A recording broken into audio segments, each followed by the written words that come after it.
नमस्कार दोस्तों, स्वागत है आपका अपने YouTube channel maker of modern teacher पर। तो कैसे हैं आप सब? आशा है आप सब अच्छे होंगे।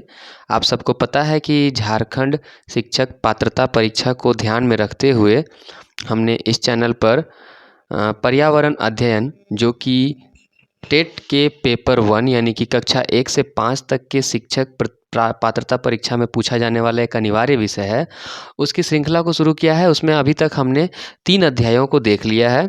आज यह चौथा अध्याय पर्यावरण अध्ययन शिक्षण के तरीके यानी methods of teaching environmental studies.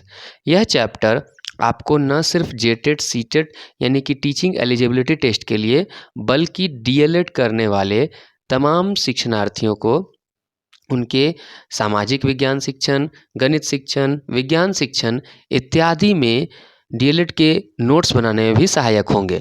तो ध्यानपूर्वक देखें इस पाठ को और समझने का प्रयास करें।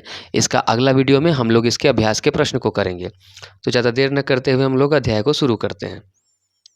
देखिए, पहले हम लोग समझते हैं कि जो शिक्षण के लिए अपनाए जाने वाले तकनीक्स या तरीके होते हैं, उनको कैसे हम समझ सकते हैं। विभिन्न शिक्षण विधियों के माध्यम से शिक्षकों को अध्यापन के दौरान छात्रों को पर्यावरण से संबंधित जानकारी व्यवहारिक तौर पर देनी चाहिए तथा इससे संबंधित उदाहरण प्रस्तुत करना चाहिए। तो क्यों ऐसा कहा जाता है कि विविध तकनीक अपनाइए, विविध कौशल, विविध तरीकों से, ताकि आप उदाहरण के माध्यम से उनको व्यवहारिक ज्ञान दे सकें, इससे संबंधित उदाहरण प्रस्तुत करें। इसमें कौन कौन सी प्रमुख विधियां हैं? तो विश्लेषण विधि, संश्लेषण विधि, आगमन विधि, निगमन विधि तथा अन्वेषण की ह्यूरिस्टिक विधि इत्यादि के माध्यम से शिक्षकों को पर्यावरण अध्ययन पर बल देना चाहिए। इनमें से कई सारी विधियां हैं जो आप अपने डीएलएड के स्तर पर पढ़ भी चुके होंगे। यदि शिक्षण का तरीका वैज्ञानिक, तर्काधारित तथा व्यवहारिक होगा तो बच्चे अध्ययन के प्रति संवेदनशील होंगे। क्या होंगे? संवेदनशील होंगे, जो कुछ हद तक एक शिक्षण विधि पर निर्भर करता है। आगे हम लोग बात करते हैं विश्लेषण एवं संश्लेषण विधि से चर्चा को शुरू करते हैं। विश्लेषण और संश्लेषण विधि, यह क्या होता है? विश्लेषण विधि मतलब कि विश्लेषण एवं संश्लेषण दोनों ही विधियां एक दूसरे की पूरक हैं। देखिए, पूरक कहने का मतलब दोनों एक दूसरे पर निर्भर हैं। जिस प्रकार आगमन और निगमन होता है, उसी प्रकार विश्लेषण एवं संश्लेषण भी है। किसी भी समस्या का विश्लेषण करने के पश्चात उसका संश्लेषण करना भी आवश्यक होता है। अतः अध्यापक के लिए यह जरूरी है कि वह शिक्षण के समय दोनों विधियों का उचित समन्वय कर उसका उपयोग करें। पहले समझते हैं कि विश्लेषण विधि क्या होती है। विश्लेषण विधि मतलब एनालिसिस मेथड और संश्लेषण मतलब सिंथेसाइज मेथड। सिंथेसाइज और एनालिसिस क्या होती है? विश्लेषण विधि में अज्ञात से ज्ञात की ओर, मतलब कहें तो एक तरह से यह निगमन विधि की भांति चलता है। विश्लेषण विधि निगमन विधि की भांति कार्य करता है। वहीं संश्लेषण विधि में हम ज्ञात से अज्ञात की ओर अध्ययन करते हैं। तो नाम से ही समझ में आता होगा कि संश्लेषण विधि जो है वह प्राथमिक कक्षाओं, छोटे बच्चों के लिए ज़्यादा उपयोगी है और संश्लेषण विधि छोटे कक्षाओं के लिए ज़्यादा उपयोगी है और विश्लेषण विधि उच्च कक्षाओं के लिए ज़्यादा उपयोगी है। विश्लेषण विधि के द्वारा छात्र स्वयं सूक्ष्म अवलोकन के आधार पर इस बात की खोज करते हैं कि किसी समस्या को हल करने के लिए किन आवश्यक बातों की जानकारी होनी चाहिए। इस विधि में किसी भी समस्या की गहराई तक पहुंचने के लिए समस्या को छोटे छोटे भागों में विभक्त कर अज्ञात की ओर पहुंचने का प्रयास करते हैं। इस विधि में किसी तथ्य या समस्या को खंडों में विभक्त कर दिया जाता है तथा उनको मिलाने पर प्रारंभिक स्वरूप प्राप्त हो जाता है। उदाहरण के लिए जैसे रेत, शक्कर तथा लोहे की छीलन का मिश्रण, यानी कि देखिए रेत, शक्कर और लोहे के चूर्ण का मिश्रण कर दिया गया है और क्या होता है कि तो हम उन्हें कैसे अलग करेंगे, हमें बच्चों को यह सिखाना है। इस हेतु सर्वप्रथम यह ज्ञात करेंगे कि मिश्रण में कौन कौन से पदार्थ मिले होते हैं। यह ज्ञात होने पर कि मिश्रण में रेत, शक्कर और लोहे की छीलन आपस में मिली हुई है, हम उन पदार्थों पर चर्चा करके उनके गुणों की चर्चा करेंगे। कि हम जानते हैं लोहे जो है चुंबक के द्वारा आकर्षित हो जाते हैं, शक्कर जो है पानी में घुल जाता है और रेत पर इनका कोई प्रभाव नहीं होता है। यह सब जानने के पश्चात हम मिश्रण को अलग कर सकते हैं। अब विश्लेषण विधि के कुछ लाभ हैं कि यह विधि खोज करने की सबसे प्रभावशाली विधि है, चूँकि खोज करने की प्रवृत्ति बालकों में बहुत अधिक होती है और यह मनोवैज्ञानिक ढंग से उन्हें ज्ञान प्रदान करता है। इस विधि में विचार करने का अवसर मिलता है, इसलिए इसे क्रियाशील विधि कहा जाता है, यानी कि करके सीखने के सिद्धांत पर आधारित है। इसके द्वारा अर्जित ज्ञान स्थायी होता है। विश्लेषण विधि के कुछ दोष भी हैं। इस विधि के द्वारा अध्यापक को विषय वस्तु सिखाने में अधिक समय लगता है। इसका उपयोग प्राथमिक स्तर पर करना अत्यंत कठिन होता है, क्योंकि उनमें समझने की शक्ति और विचार करने की शक्ति उच्च कक्षा के बालकों विद्यार्थियों की तुलना में कुछ कम होती है। इसका उपयोग प्राथमिक स्तर पर अत्यंत कठिन होता है। कठिन विधि होने के कारण इससे निरस्ता की भावना उत्पन्न होती है। अगर हम काफ़ी समय तक विश्लेषण विधि का प्रयोग करते हैं तो इस विधि में छात्र धीरे धीरे ज्ञान अर्जन करता है, क्योंकि यह थोड़ी कठिन विधि है। संश्लेषण विधि की बात करें तो यह विधि ज्ञात से अज्ञात की ओर अध्ययन करने पर जोर देती है। इस विधि में बहुत से तत्वों के संबंध में जानकारी के आधार पर एक संयुक्त चित्रण प्रस्तुत किया जाता है। दूसरे शब्दों में कहें तो इस विधि से खंडों में प्राप्त ज्ञान को समग्र रूप से जोड़कर समझाया जाता है, यानी कि अलग अलग जो टुकड़े टुकड़े में ज्ञान प्राप्त होगा उसको जोड़ करके, यानी संश्लेषण मतलब जोड़ना हो गया, विश्लेषण मतलब तोड़ना हो गया। विश्लेषण विधि में दिए गए मिश्रण को अलग अलग करने के लिए विश्लेषण के आधार पर मिश्रण में चुंबक की सहायता से लोहे के छीलन को अलग किया जाता है और इसके पश्चात शक्कर और रेत के मिश्रण को पानी में डालकर घोलेंगे। कुछ समय पश्चात घोल को छानकर रेत अलग कर लेंगे तथा पानी को वाष्पीकृत करके शक्कर प्राप्त कर लेंगे।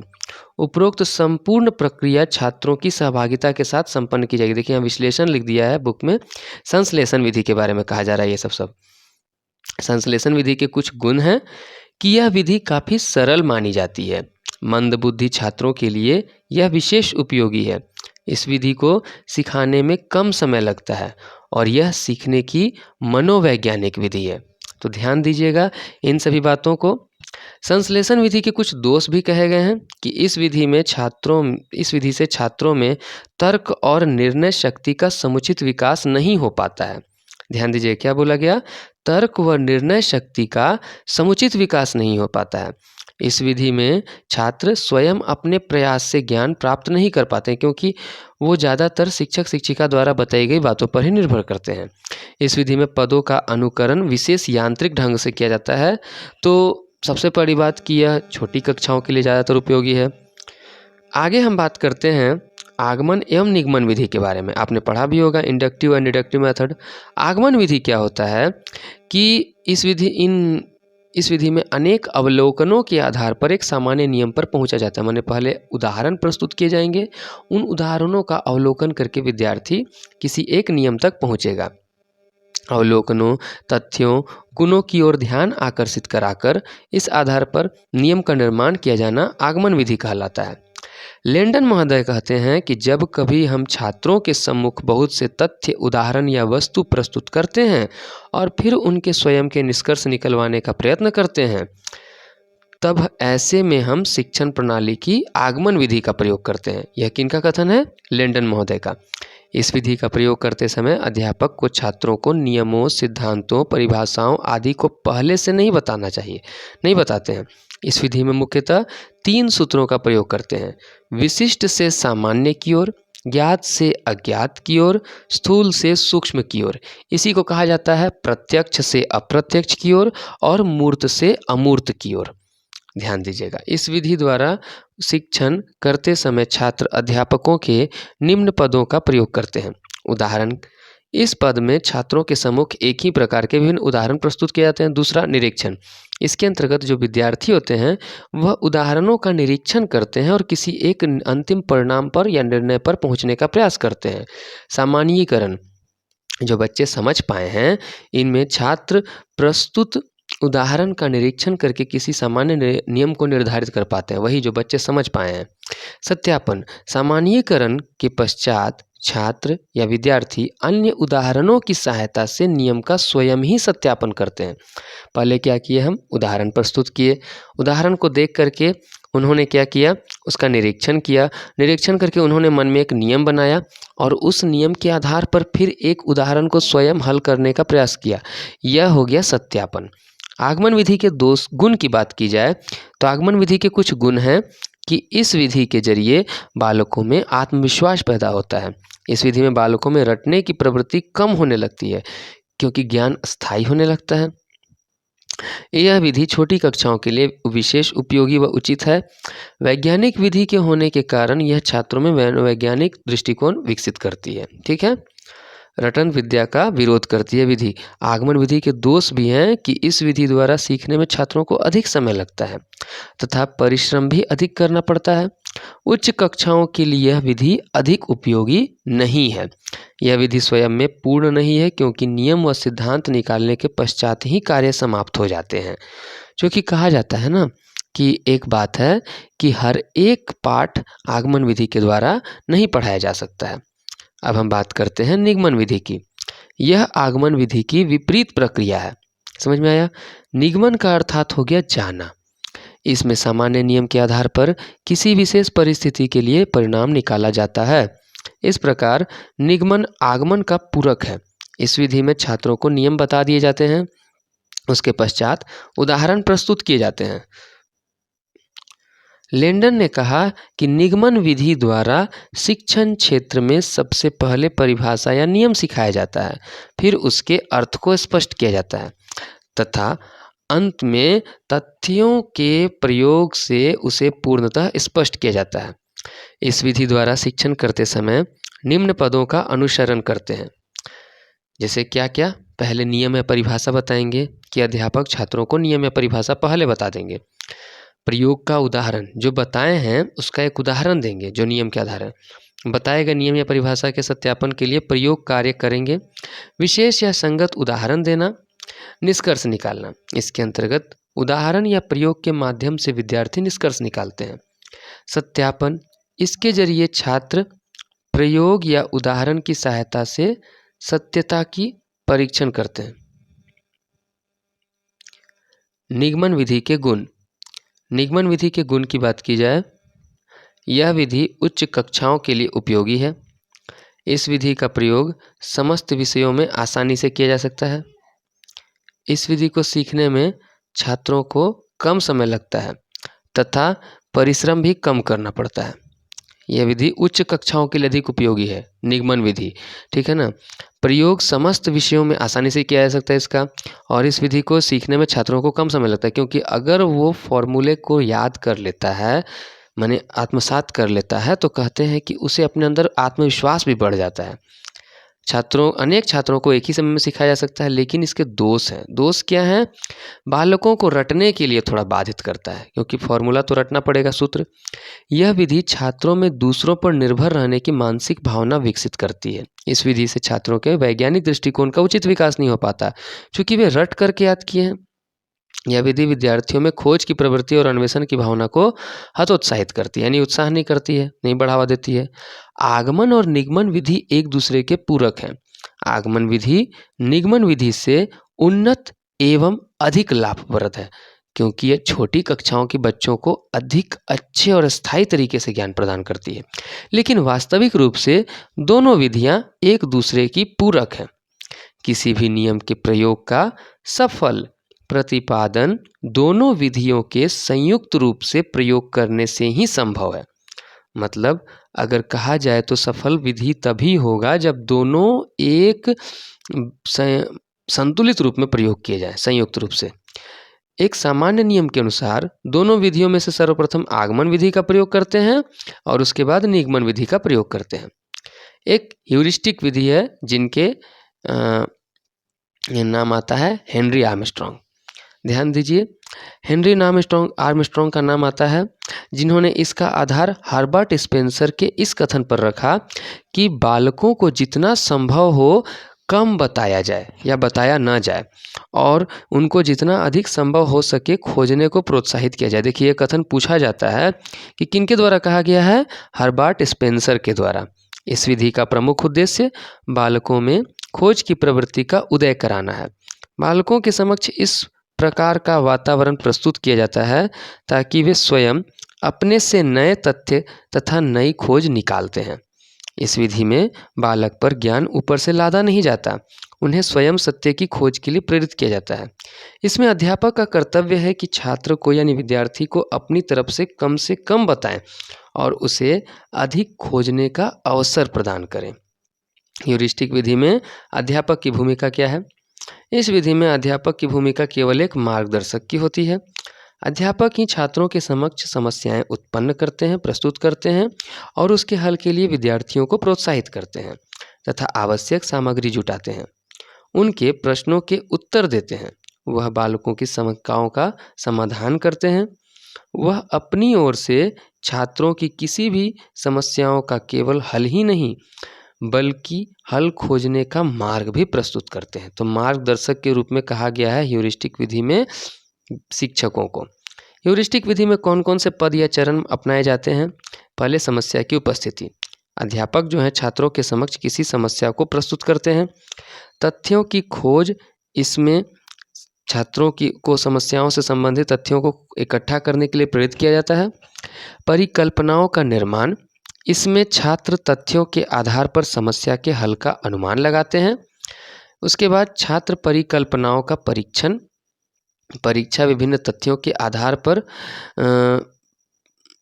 छात्र परिकल्पनाओं का परीक्षण, परीक्षा के विभिन्न तथ्यों के आधार पर छात्र परिकल्पनाओं का परीक्षण करते हैं। मतलब कि जो वो प्रयोग किए, जो वो मन में सोचे हैं, जो बात वो परिकल्पना किए हैं, उस अनुमान को वो सही है कि गलत है, इसको जांचते हैं।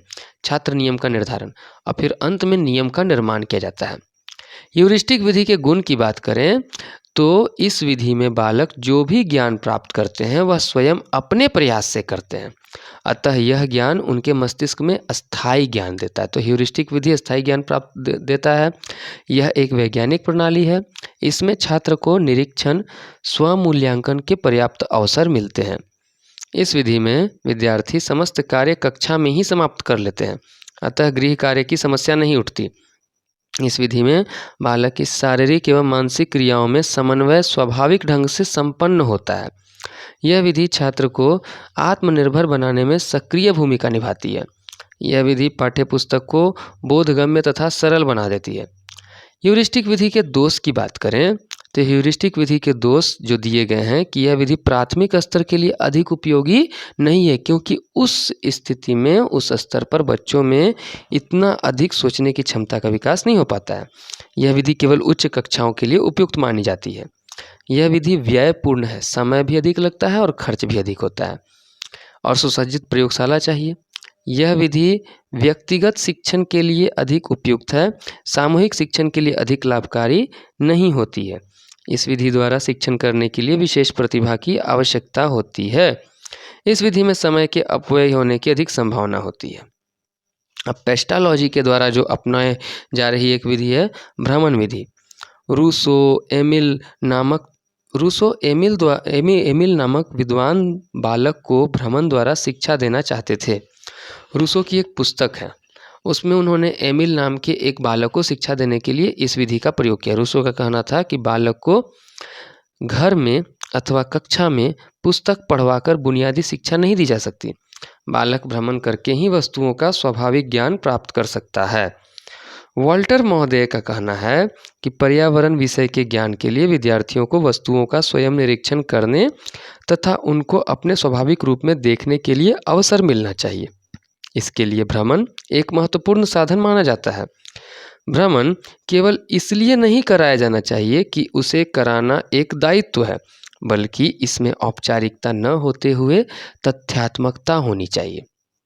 भ्रमण के लाभ की बात की जाए तो भ्रमण विधि के प्रमुख लाभ इस प्रकार हैं कि भ्रमण के द्वारा छात्रों को कक्षा में पढ़ी वस्तुओं, सिद्धांतों तथा नियमों का बाह्य जगत में जाकर स्पष्टीकरण करने का व्यापक अवसर मिलता है।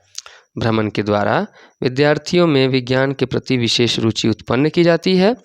इसके द्वारा विद्यार्थी एक दूसरे के साथ सामूहिक रूप से मिलजुल कर काम करना सीखते हैं। भ्रमण के द्वारा ही वस्तुओं का स्वयं निरीक्षण करने का अवसर प्राप्त होता है, जिससे उसके ज्ञान की वृद्धि होती है। भ्रमण के द्वारा ही विद्यार्थी विज्ञान संबंधी सामग्री इकट्ठा करते हैं, जो उसे विज्ञान विषय को समझने में सहायता देते हैं। समस्या निवारक विधि। समस्या समाधान विधि के नाम से जिसे जाना जाता है। यह विधि आर्मस्ट्रॉन्ग की ह्यूरिस्टिक विधि के आधार पर ही मानी जाती है। इसके अनुसार कक्षा में विद्यार्थियों के सम्मुख समस्याएं प्रस्तुत की जाती हैं, जिसके कारण वह उनका हल करने को तत्पर हो जाते हैं और समस्या निवारण करना उनके लिए आवश्यक हो जाता है। समस्या का निवारण होने पर उनकी तृप्ति हो जाती है। इस विधि के अनुसार जब बालक या बालिकाएं जो पढ़ रहे होते हैं उनके समक्ष जो समस्या आई है, उस समस्या का जब वे समाधान कर देते हैं तब उनके मन को संतुष्टि प्राप्त होती है। तो यह विधि को आप ध्यान में रखते हुए किसी विषय को आप उन्हें अच्छे से सिखा सकते हैं। समस्या निवारक विधि को सफल बनाने के लिए समस्या विद्यार्थी के स्तर की होनी चाहिए, उसके ज्ञान स्तर, उसके बौद्धिक स्तर, उसके कक्षा स्तर, उसके आयु स्तर को ध्यान में रख करके समस्या को विद्यार्थियों के अनुभव पर आधारित होना चाहिए। अब ऐसा ना हो कि बच्चा उसको जानता ही नहीं हो, उससे संबंधित किसी तथ्य के बारे में उसे ज्ञान ही नहीं हो। समस्या कठिनाइयों के क्रम में होनी चाहिए, पहले सरल फिर जटिल की ओर बढ़ना चाहिए। एक मुख्य समस्या के अंतर्गत अनेक समस्याएं प्रस्तुत की जा सकती हैं। प्रत्येक समस्याओं को एक दूसरे से संबंधित होना चाहिए तथा उनका निवारण विद्यार्थियों के अनुभव के आधार पर ही होना चाहिए। समस्या को वाद विवाद पर आधारित होना चाहिए। थोपी गई समस्या के निवारण में विद्यार्थी रुचि नहीं लेते हैं। विद्यार्थी समस्या में तभी रुचि लेंगे जब समस्या उनके लिए रुचिकर एवं विद्यार्थियों की आवश्यकताओं पर आधारित हो। समस्या निवारक विधि को आवश्यकतानुसार बदला भी जा सकता है। ठीक है, अब अंत में देखते हैं जांच पड़ताल विधि। जांच पड़ताल विधि को हम लोग निरीक्षण विधि भी कह सकते हैं। पर्यावरण का ज्ञान प्राप्त करने में जांच पड़ताल एक प्रासंगिक विधि मानी जाती है। इसे इन्वेस्टिगेशन कहा जाता है। इन्वेस्टिगेशन का मतलब हो गया ध्यानपूर्वक परीक्षण करना। अतः इस विधि को प्रयोग में लाते समय बालक जिन वस्तुओं के विषय में ज्ञान प्राप्त करना चाहता है उन पर पूरी तरह ध्यान देने की कोशिश करता है। इसके अलावा आवश्यकता अनुसार उन्हें ठीक प्रकार देखने, सुनने, सूंघने, चखने या स्पर्श करने का प्रयत्न करता है। वह जो कुछ भी देखता और सुनता है उसे याद रखने तथा उस पर चिंतन और मनन करने का प्रयत्न करता है। इस प्रकार उसका मस्तिष्क पूर्ण रूप से क्रियाशील रहता है। जांच पड़ताल के गुण की बात की जाए तो जांच पड़ताल विधि के गुण इस प्रकार है कि यह विधि ज्ञान प्राप्ति का प्रत्यक्ष साधन प्रदान करने में सहायक होती है। इस विधि में बालकों में प्रयोगात्मक एवं व्यवहारात्मक ज्ञान प्राप्ति का अवसर प्रदान करता है। यह पर्यावरण विधि को रोचक और प्रभावपूर्ण बनाने में विशेष सहायता प्रदान करता है। इस विधि में बालकों की मानसिक शक्तियों को विकसित होने का समुचित अवसर मिलता है।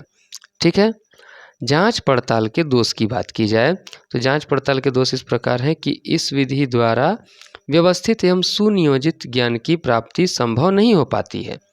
व्यक्तिगत ध्यान न देने के कारण इस विधि का सार्वभौमिक प्रयोग संभव नहीं हो पाता है, क्योंकि इसमें वैयक्तिक विभिन्नता का उतना ध्यान नहीं होता है।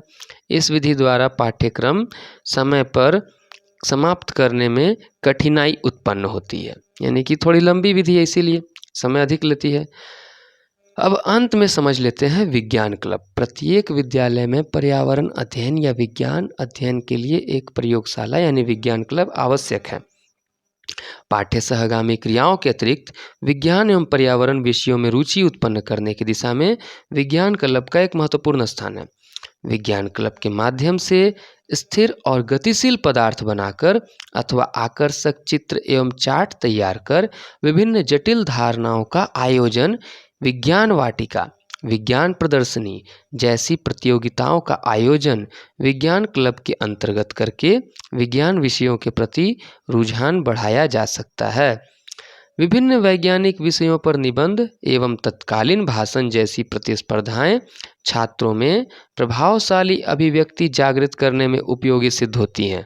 कहने का मतलब है कि जब एक विद्यालय में पर्यावरण अध्ययन या विज्ञान के शिक्षण को बढ़ावा देना है तो विद्यालय में विज्ञान क्लब नाम से एक समूह का निर्माण करना चाहिए जो शिक्षक और विद्यार्थियों से मिलकर के बना होता है। और उसके लिए एक अलग से कमरे की व्यवस्था होती है जिसमें चार्ट टंगे होते हैं, मॉडल लगे होते हैं, कई तरह की चित्र और बातें मॉडल सहित कही जाती हैं, समझाई जाती हैं, जिससे बच्चे विज्ञान के संबंध में अधिक से अधिक अवधारणाओं को समझ पाते हैं। विज्ञान पहेली, गणित ओलंपियाड, विज्ञान प्रतिभा खोज जैसी प्रतियोगिताओं के लिए शालेय विज्ञान क्लब द्वारा प्रभावी ढंग से कोचिंग दी जाती है। छात्रों द्वारा मौसम विज्ञान संबंधी विभिन्न चार्ट एवं ग्राफ, दैनिक तापक्रम, अधिकतम न्यूनतम तापक्रम, वर्षा आदि बनवाकर उनमें विज्ञान के व्यवहारिक जीवन के महत्व को समझाया जा सकता है। विज्ञान क्लब की सहायता से जल प्रदूषण, वायु प्रदूषण, ध्वनि प्रदूषण जैसी ज्वलन समस्याओं की ओर ध्यान आकर्षित किया जा सकता है। पर्यावरणीय स्वच्छता एवं संतुलन का महत्व भी क्लब के माध्यम से छात्रों को समझाया जा सकता है। वैज्ञानिक रुचि के स्थानों, नेहरू संग्रहालय मुंबई, विज्ञान संग्रहालय बेंगलुरु, बिरला प्लानिटोरियम कोलकाता आदि पर शैक्षणिक भ्रमण का आयोजन भी विज्ञान क्लब के माध्यम से किया जा सकता है। विज्ञान क्लब की आर्थिक आवश्यकताओं की पूर्ति हेतु शिक्षा विभाग के द्वारा विद्यालयों में विज्ञान क्लब निधि स्थापित किए जाने के निर्देश दिए गए हैं। इस निधि का उपयोग विज्ञान क्लब की विविध आर्थिक आवश्यकताओं की पूर्ति के लिए किया जाता है। तो इस प्रकार हमने देखा पर्यावरण अध्ययन शिक्षण के विभिन्न तरीके। इस पाठ को हमने समझा। अगले वीडियो में हम लोग इस पाठ के महत्वपूर्ण सभी प्रश्नों को जानने का प्रयास करेंगे कि किस प्रकार के प्रश्न इससे पर्यावरण अध्ययन के परीक्षा में पूछे जा सकते हैं। तब तक के लिए धन्यवाद।